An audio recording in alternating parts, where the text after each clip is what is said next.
திருக்கோவிலில் இன்னொரு விசேஷம் என்னென்னா, கல்யாணமாகாதவா, குழந்தை வேணுங்கிறவ, தொழில், வியாபாரம், அபிவிருத்தி, மனக்கஷ்டம், வியாதி நிவாரணம், அந்நிய தேசத்துக்கு செல்வது, கோர்ட்டு கேஸு, படிப்பு அப்படின்னு சகலவிதமான காரியத்துக்கும் நம்ம இங்கே டெய்லியும் வந்து சேவிக்க முடியாது. இந்த பெருமாளையும் இங்கேருந்து கொண்டு போக முடியாது.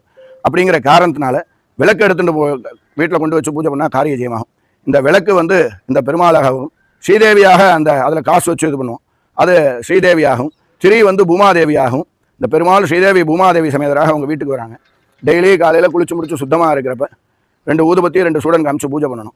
பால், பழம், கல்கண்டு, பேரிச்சம்பளம் இதில் ஏதாச்சும் நீர் விழாவி மாதவா சாப்பிடு அப்படின்னு நிவேத்தியம் பண்ணிவிட்டு, ஓம் நமோ நாராயணாயா, ஓம் நமோ நாராயணாயா, ஓம் நமோ நாராயணாயா 108 தடவை சொல்லி ஜெபம் பண்ணணும். ஓம் நமோ மாதவாயா, ஓம் நமோ மாதவாயா, ஓம் நமோ மாதவாயா 108 தடவை சொல்லி ஜெபம் பண்ணிவிட்டு மனசார வேண்டின்னு வந்தோம்னா நம்ம காரிய ஜெயமாயிடும். அப்படி காரிய ஜெயமானதுக்கப்புறம் உங்களால் இங்கே எப்போ வர முடியுமோ அப்போ கொண்டு வந்து இந்த விளக்கை திருப்பி சமர்ப்பிச்சிடணும். அதே மாதிரி இந்த விளக்கு எடுத்துன்னு போனதுக்காக ஒரு வெள்ளி விளக்கோ, தங்க விளக்கோ, பித்தளை விளக்கோ, சுவாமிக்கு வஸ்திரமோ, மாலையோ, புஷ்பங்களோ, இது நம்ம சக்திக்கு என்ன முடியுமோ அதை கொண்டு வந்து பெருமாள்கிட்ட சமர்ப்பிச்சிட வேண்டியது. இந்த விளக்கு வந்து ரொம்ப விசேஷம். மாசி பௌர்ணமி அன்னைக்கு 20 லட்சம் பேர் இந்த விளக்கு காரிய ஜெயமாகி வராங்க, செலுத்துறதுக்காகவும் திருப்பி கொண்டு போகிறதுக்காகவும்.